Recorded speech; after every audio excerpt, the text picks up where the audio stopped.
because I used to stop at the north end of an airport, and there were airplanes there, of course, and I actually got enough money to get on, and I took a ride.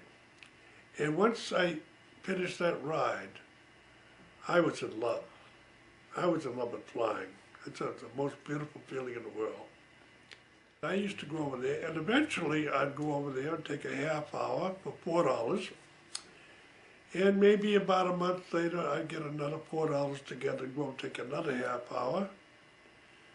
And I had two instructors. One instructor was Horace White, an older man, but a World War I pilot. I emphasize one.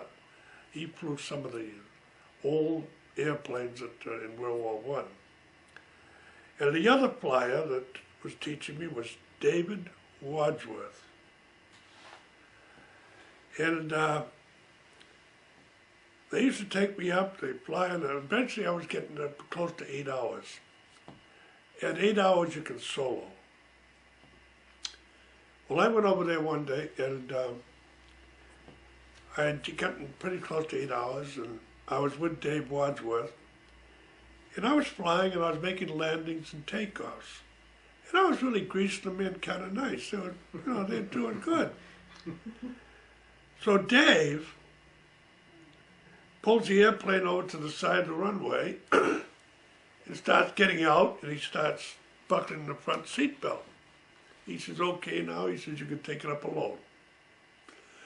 Well, I said, are you sure I'm ready, Dave? He says, yeah, you're okay. So I taxied, he stayed there by the side of the runway, and I taxied back up to the end of the runway. And of course, you have your stick in between your legs, and you steer with your feet. And I had a throttle up here, which is like a quadrant. You push it forward, and the engine accelerates. So I got up to the end of the runway, and I gave it the gun. Bingo. And I go down the runway, being in a bouncing all over the place. And I finally got airborne, and I got up, the idea was to get up to 500 feet, then fly parallel to the runway, and then when you just cut your engine, it's the end of the runway, and you're going to glide. And I would glide ahead, and I'd take a 90-degree turn, then take another 90-degree turn, and here's the runway right straight in front of me.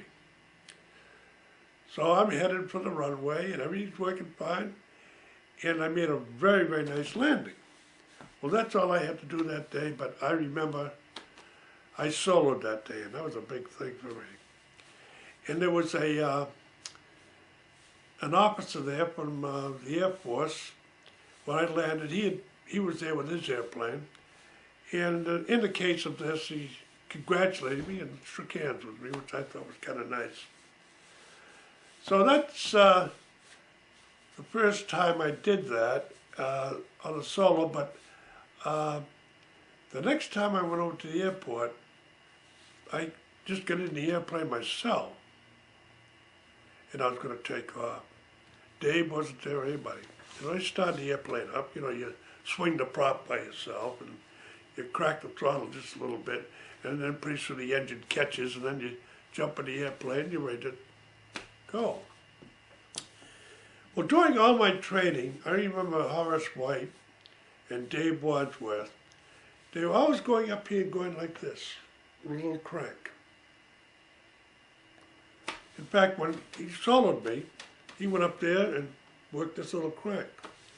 Well, nobody ever showed me what that little crank was. So I went over there, taxied out the end of the runway, gave it the gun, went down the runway, and I got airborne, but boy, with the nose heavy.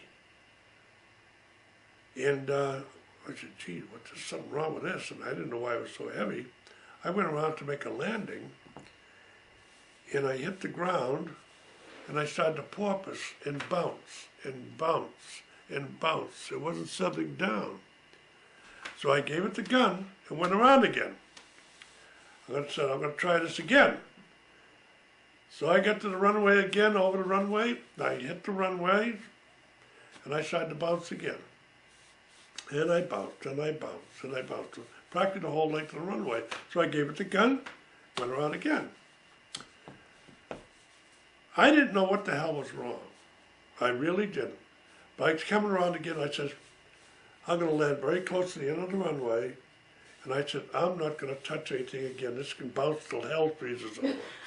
I'm just going I'm going to stay. So it did bounce and bounce and bounce, and finally it stopped. Well, later on, I find out that little crank he had up there was a trim tab. It compensated for 2 people in the aircraft or 1 person. So when you get out, you have to compensate for that. But nobody ever showed me. And what happened, I guess they both thought the other one had taught me, you know? But no one ever, and I didn't inquire about it. So that was okay, and you know, I got through that situation. And the very next time I went to the airport, I got there, and I got the airplane, went up, everything's fine, flying around. And as I'm coming in for a landing, I noticed there's another aircraft, out there at the end of the runway, and just about ready to take off. Well, I had to right away because I'm the landing aircraft. So I just started pulling over the runway, started to settle down, and I'm pulling the stick back nice. And all of a sudden I heard a roar, and this airplane's taking off right underneath me. Well, I didn't have enough flying speed to go up to the right or to the left. So what I did is I rammed the throttle to the firewall again, and almost immediately pulled it back again. And I kind of just settled down behind the airplane taking off. And I saw old Jim Barry, the owner of the airport, shaking his hands and raising his arms. And I said, oh, geez, I must have done something wrong here. And it turned out he was angry at the other pilot. But it just shows you how fragile things can be when you're flying. So that was about it. Oh yeah, one time my folks didn't know I was flying yet. So I said, I'm going to buzz the house. So I flew out over the Spigot River, and I came around, and I was maybe 250 feet or something like that. And I roared right over the house. Then I went back and landed, and at supper that night, they were all talking about the crazy fool that flew over the house. And I said, well, that was me.